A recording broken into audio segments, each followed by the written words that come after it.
Marilah kita simak bersama sambutan dari Kepala Kantor Kementerian Agama Kabupaten Cilacap yang terhormat Bapak Haji Imam Tobroni SAG MM. Bismillah.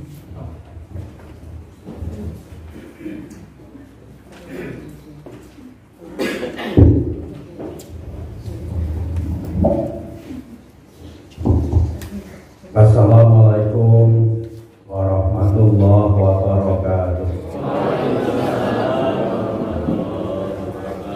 Nah, jaraknya jauh, saya mau buka masker.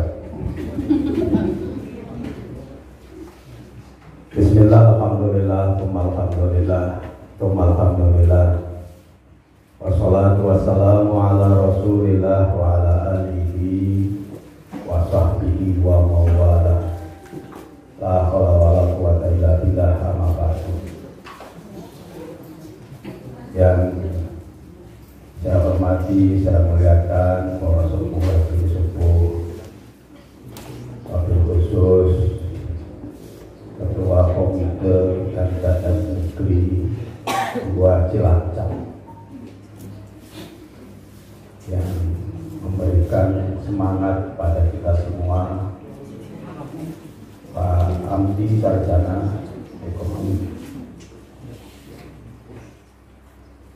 Dulu namanya MTS Negeri Ujung Barat, berubah menjadi Karang Ujung. Sekarang jadi MTS Negeri 2 Cilacap. Berarti semakin keren ya Pak Komite. Alhamdulillah. Komitenya juga keren. Komite MTS Negeri 2 Cilacap. Terpilih nama berpar segala. Pada nama ini juga Ketua Komite MTS Negeri 4 Cilacap, Pak Arif serta jajarannya. Saya hormati Pak Camat yang diwakili oleh Ibu Kasih Mesra, Ibu Anjar Ningsih, Sarjana Ekonomi. Terima kasih atas sambutannya. Sepertinya sudah sangat familiar dengan madrasah ya Bu, sangat cinta ya. Terima kasih. Modal cinta ini segala-galanya diberikan. Hormati Pak Kasih Pendidikan Madrasah pada Kantor Kementerian Agama Kabupaten Cilacap, Aid yang berbahagia, apa yang susah nih? Bahagia insya Allah ya Pak Dr. Haji Kusnandar MAG. Dulu harapannya kelihatannya di MTS Negeri 2, tetapi nasibnya lebih baik daripada 2-1 sekalian. Ya, Kepala MTS Negeri 1 Cilacap beserta Ibu, beserta istri, Pak Dr. Andes Muhammad Wahyudin Prasetyo MPDI, ini disingkat. Terserah ini mau nyebut Pak itu bingung, apa nih pengen? Jangan-jangan salahkan beserta istri, Pak Kapolsek mewakili. Terima kasih Pak Kades Sidang Barang. Terima kasih Pak Kades, di tempatnya di Desa Sidang Barang. Pak Pengawas Pak Sultan Nawawi, luar biasa. Terima kasih para guru, Pak Kaur TUMTSN Negeri 2 dan 4 beserta para guru, pegawai MTS Negeri 2 yang saya muliakan, yang saya banggakan. Hari ini sebenarnya saya tadinya mau tidak berangkat ya. Saya pikir-pikir karena yang lain berangkat, nanti kalau ke Karangkucung nggak berangkat kan. Pikirannya Pak Imam ini sudah mulai pilih kasih kan gitu ya. Nah Karangkucung ya orang mantap kan gitu, kira-kira begitu. Walaupun ada acara penting, insya Allah Bismillah saya hadir di sini dan alhamdulillah bisa hadir. Saya bangga sekali dipameri oleh Pak Kepala MTSN lama, Pak Kusnanda. Walaupun seumur jagung, panennya 2 kali. Panen apa? Kurmanya. Kurma, dipameri kurma. Saya kira saya cari-cari di depan, kalau nggak ada sebulan kurma, ternyata masih pohon. Kemudian kurma itu tidak hanya pohonnya. Kurma tidak hanya buahnya Pak Wahidin, tapi jadikan kurma itu jadi tagline untuk menyemangati MTS Negeri 2 ini. K-nya adalah kreatif. Sudah jelas tidak peci, ada pecinya. Tidak punya jas, malah suruh beli jas. Kurma kreatif, K-nya kreatif. Kreatif ini menjadi segala-galanya, apalagi dalam dunia sekarang. Kalau orang tidak kreatif, ketinggalan. Muridnya yang 400 saja. Memang tidak kreatif, kan begitu. Kreatif itu penting. Yang punya adalah unggul. Unggul. Ini harus menjadi tagline karena MTS Negeri Karangpucung, MTS Negeri yang ada di persimpangan jalan. Jadi jangan hanya saat orang jalan melewati Karangpucung itu kenalnya waktu itu jeruknya saja, jeruk Karangpucung, gitu ya. Sekarang apa yang dikenal? Besok yang dikenal kurmanya MTS Negeri Karangpucung. Tapi MTS Negeri 2 Cilacap. Rasanya ini menjadi penting untuk bikin ikon kita yang bisa kita jual kepada masyarakat. Ada tempat wisata di daerah Tajem kira-kira begitu ya Bu ya. Saya belum pernah ke sana tapi sudah mulai viral di beberapa media sosial. Nanti bisa terintegrasi dengan MTS Negeri Karangpucung, jadikan sebagai tempat wisata rupiah kecerdasan anak-anak MTS Negeri Karangpucung. Saya itu pernah mengadakan kegiatan untuk anak-anak yaitu rupiah kecerdasan di tempat-tempat wisata. Yang tidak semangat belajar sekolah di rupiah jadi semangat. Kira-kira gurunya kalau perlu juga di rupiah, jangan muridnya saja, kira-kira gitu ya. Guru kok bener gitu ya. Tidak pernah berangkat aktif di rupiah. Kan gitu. Tapi kalau di sini yang tadi 4, apalagi 2 dan 4 tidak ada yang begitu. M-nya itu maju, R-nya ramah. MTSN ini harus ramah dengan masyarakat. Artinya memang madrasah ini madrasah yang berdiri dari, oleh, dan untuk masyarakat. Dan ini tidak boleh dilupakan oleh Pak Wahyudin. Pak Wahyudin, semangat lahirnya madrasah negeri itu dari masyarakat. Maka jangan lupakan masyarakat, harus ramah. Banyak bikin acara MTSN 2 menyapa masyarakat. Datang dari masjid ke masjid, dari musola ke musola, dari para tokoh-tokoh bikin acara MTSN 2 menyapa. Wujud implementasi hadir kepada masyarakat. Dibagi, jangan sampai MTSN ini jauh dari masyarakatnya. Wong juga masyarakat yang akan memberi sumbangsih kepada kita, kok kita jauh. Maka R-nya harus ramah. Termasuk yang sedang dikembangkan sekarang ini adalah pendidikan ramah siswa, ramah anak ya, pendidikan ramah. Sekarang sudah tidak ada eranya mendidik itu seperti zaman dulu. Orang kalau terlambat, kira-kira sudah tidak masuk, tetapi masih tetap di luar. Kalau bisa lari mengelilingi sekolah, masih masuk dicek tangannya, hitam belum bukunya dipotong, suruh di atas meja, gurunya bawa duding tutup. Kan begitu. Sekarang kalau ada guru begitu, tidak pakai lama dia jadi guru. Diserbu oleh orang tuanya, oleh masyarakatnya untuk tidak jadi guru lagi.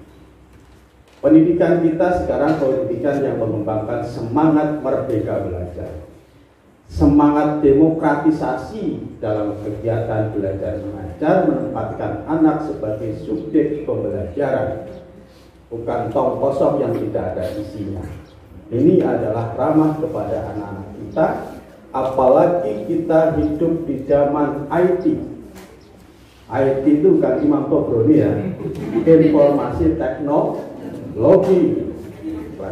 Sekarang udah di zaman IT Pak, zaman apa? Imam Tobroni, zaman informasi teknologi, di mana anak-anak kita sudah menguasai ilmu dari berbagai sumber belajar, tidak hanya gurunya saja. Kalau guru dulu sebagai sumber belajar tunggal, anak-anak kita taunya ya dari gurunya. Sekarang anak kita bisa dari YouTube, dari medsos, dari macam-macam. Nah, ini ramah, kurma, RMA, M-nya maju, harus maju, semuanya bergerak. Kemajuan ini tidak hanya bisa diraih karena kepemimpinan saja. Maka kepemimpinan siapapun ini harus ada soliditas tim atau yang disebut dengan teamwork dalam sebuah organisasi apapun. Organisasi paling tidak ada dua hal yang harus dibangun. Yang pertama adalah strong leadership, kepemimpinan yang kuat. Kepemimpinan yang kuat itu kepemimpinan seperti apa? Kepemimpinan yang harus kuat dari berbagai cobaan, gangguan, musuh. Saat kepemimpinan itu, organisasi itu akan mencapai kepada visi misi yang sudah ditetapkan. Ada enggak visinya sama MTS negeri ini? Pasti ada. Lupa enggak Bu visinya? Pasti lupa. Memang tidak untuk diingatkan gitu ya. Tapi mestinya harus ingat, karena visi ini adalah cita-cita kita. Cita-cita MTSN ini apa? Itulah visinya. Unggul dan kreatif. Apa ya? Kurma itulah cita-citanya. Kira-kira begitu kan enak mudah. Kurma, kreatif, unggul, ramah, maju. Kemajuan ini ada satu strong leadership. Kekuatan dari seorang pemimpin, kekuatan dari organisasi, termasuk guru-gurunya, pegawainya kuat mengawal harapan dan keinginannya ini untuk mencapai yang dicita-citakan. Yang kedua, tetapi harus ada yang namanya behavioral flexibility. Waduh, bahasa sarang bocor ini. Yakni lingkungan yang fleksibel. Nggak boleh kaku, karena kita itu hidup dalam era transparan, era akuntabilitas, era partisipatif, era demokrasi. Maka kita tidak boleh kaku menjadi pemimpin, menjadi guru, menjadi pegawai. Mohon izin Bu, terserah saya sedang midatoni anggota kami, sahabat-sahabat saya dari harus lentur melihat situasi dan kondisi yang ada, kekuatan yang dimiliki, kelemahan yang dimiliki, semuanya harus dibaca untuk membuat program-program yang diwujudkan. Walaupun ditantang oleh Pak Kusnandar, Pak Wahyudin di sini bikin gor lagi, ya jangan terus kemudian mudah sekali diraih. Nanti di sini butuhnya gor apa tidak, kan gitu ya. Kalau butuhnya bukan gor dikasih gor kan nggak pas. Dilihat, dibaca, dipetakan, jangan-jangan Pak Kusnandar memang sedang ngirim Pak Wahyudin ke opininya dia. Maka saat ini kita harus tentu tidak boleh mudah terpengaruh oleh situasi dan kondisi, apalagi hanya sebuah wacana. Apalagi wacana di medsos, kan itu ya, udah digoreng, masuk di pintir, tidak, belum tahu substansinya, informasinya sudah diikuti kemana. Seperti adanya surat edaran Menteri Agama nomor 55 tahun 2022, macam itu. langsung percaya, oh Menteri Agama melarang memakai pengeras suara, Menteri Agama melarang adzan, Menteri Agama membandingkan adzan dengan suara gonggongan anjing. Semuanya tidak ada yang benar itu. Karena ada dipelintir informasi-informasi itu oleh kepentingan-kepentingan yang lain. Oh ternyata nggak ada larangan pengeras suara, hanya pengeras suara itu agak dikecilkan sedikit, jangan keras-keras. Diatur agar apa? Agar suasana kerukunan dan harmoni sosial dalam kehidupan yang beragam ini bisa terbangun dengan indah dan harmonis. Kepentingannya itu sampai malam, sampai jam 22 boleh digunakan untuk adzan, apalagi untuk adzan silakan. Tadarus dua-duanya jam 10 ke atas wis rampung. Pakailah pengeras suara. Mau mengganggu orang lain yang di sebelahnya sedang tidur, apalagi sedang sakit. Itu sebenarnya sangat indah sekali. Surat edaran itu hanya kemudian digunakan untuk kepentingan-kepentingan yang lain. Maka kita harus fleksibel, tidak kaku dalam menghadapi situasi dan keadaan-keadaan yang terjadi. Kalau kaku itu jadi pemimpin nggak pakai lama. Karpe udeler dewek ini namanya kaku. Karpe keinginannya sendiri, tidak mau menerima pendapat, gagasan, pemikiran, masukan dari orang lain, apalagi melihat situasi lingkungan di sekitar.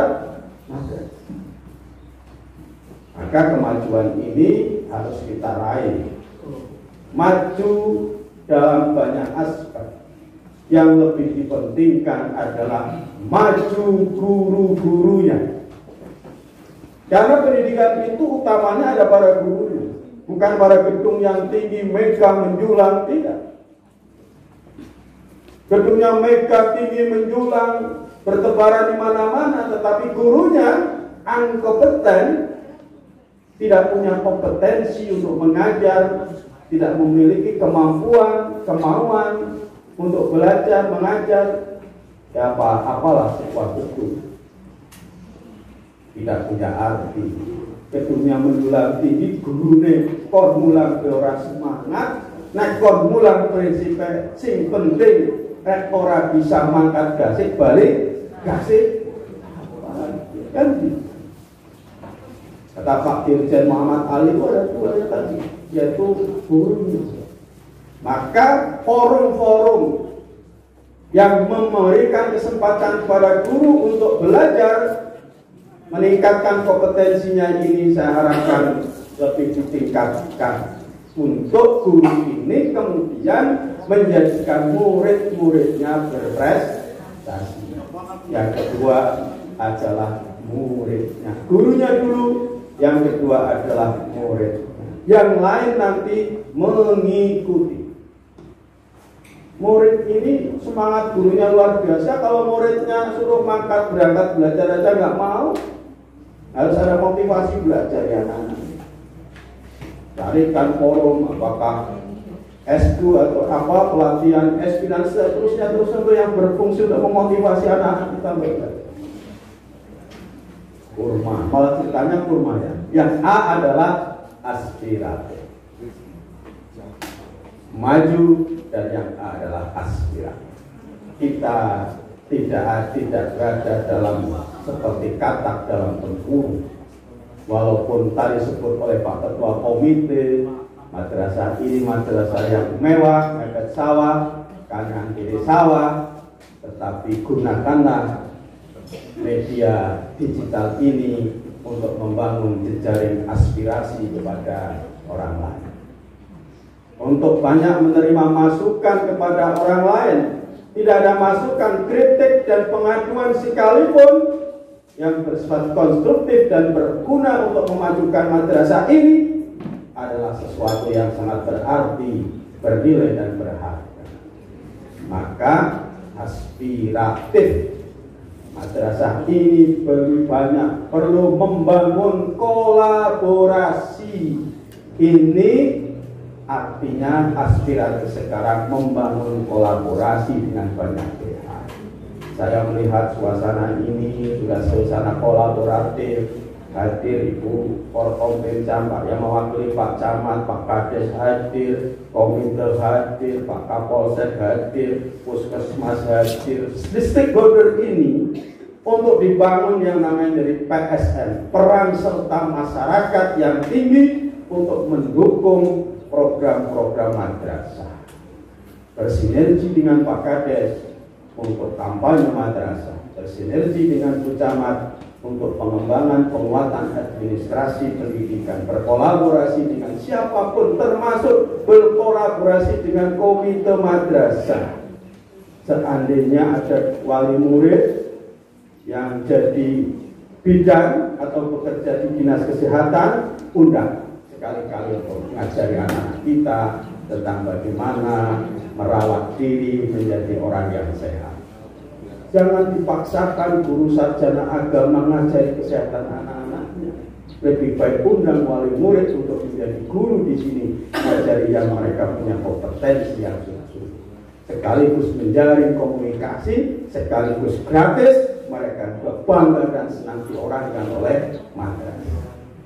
Madrasah ini ingin membangun life skill kewirausahaan. Ada wali murid yang kebetulan penjual bakso, kan gitu, baksonya enak, panggil ya, cari anak-anak bikin bakso yang paling enak sedunia Karangpojok. Yang ada di siapa? Wali muridnya pasca dari MTS, syukur bisa melanjutkan, tidak melanjutkan, dia punya keterampilan dan kemampuan di bidang life skill.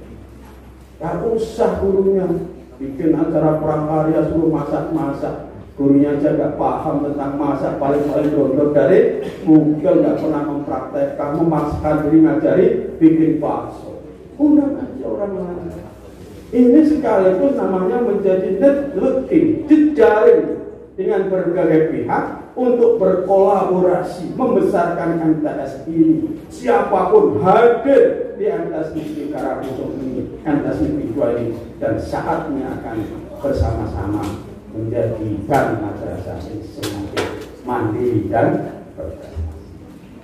Ini pesan saya tidak pada Pak Kusnandar. Pak Kusnandar sudah mau alumni, tapi juga belum tentu mau namanya jabatan itu kan sudah dituliskan oleh Tuhan. Oh, saatnya Pak Kusnandar jadi FRT di MTSN 2 Cilacap 1 tahun. Nanti setelahnya mau dipulangkan lagi ya ke Majenang. Udah, beliau ini dari Majenang dulu, guru MA Majenang. Sudah di sana Pak Waldin dekatkan supaya tidak lama-lama jauhan sama istrinya, kan gitu ya. Kan bisa kadang kalau di sini kan bisa pulang pergi Pak Waldin ya. Jangan sampai nginep ya. Kalau di sana nginep masih mungkin. Oh ya Bu, saya capek nginep. Kalau di sini kan nggak nginep. Dan kalau nginep diperhatikan Tuhan itu. Siapa harus jelas kan gitu ya, silsilahnya, kemana arahnya gitu. Ini semua sudah dicatat. Soal tanda tangannya pejabat kepegawaian itu hanyalah wasilah. Kalau Allah sudah kun fayakun, itu tidak ada yang tidak bisa dan pasti terjadi. Itu pada Pak Wahyudin, MTSN ini jadikanlah mutiara. MTSN ini jadikanlah kurma yang bisa memberikan sesuatu bagi orang lain. Dan saya sering bercerita bahwa kita hadir di muka bumi ini adalah diuji oleh Allah. Ujian itu tentu sesuai dengan keberadaan kita masing-masing dan profesi kita masing-masing. Maka saatnya kita akan ditanyakan oleh Allah, ayyukum ahsanu amala, mana keunggulanmu saat kamu menjadi seorang guru. Hari-harimu dari guru, kamu dapat duit dari guru, tapi saat jadi guru ayyukum ahsanu amala, mana inovasimu, mana kehebatanmu, mana keunggulan. Ditanya di sana, malah anu lebih mau dan tidak bisa. Itu juga jadi pemimpin harus begitu punya semangat untuk menciptakan keunggulan-keunggulan, kehebatan-kehebatan di mana dia berada dan saatnya akan menjadi tinggalan. Tapi Kusnandar walaupun 1 tahun bikin gapura, masuk gapuranya bagus, nanam kurma di mana-mana, saatnya yang memetik siapa? Yang memetik saya dengan tagline kurma tadi. Saya kira itu, terima kasih, selamat bertugas Pak Kusnandar, mudah-mudahan terus semangat bisa melahirkan sesuatu yang baik di tempat yang baru. Sekian, kurang lebihnya mohon maaf. Wallahu muwaffiq ila aqwamit thoriq. Assalamualaikum warahmatullahi wabarakatuh.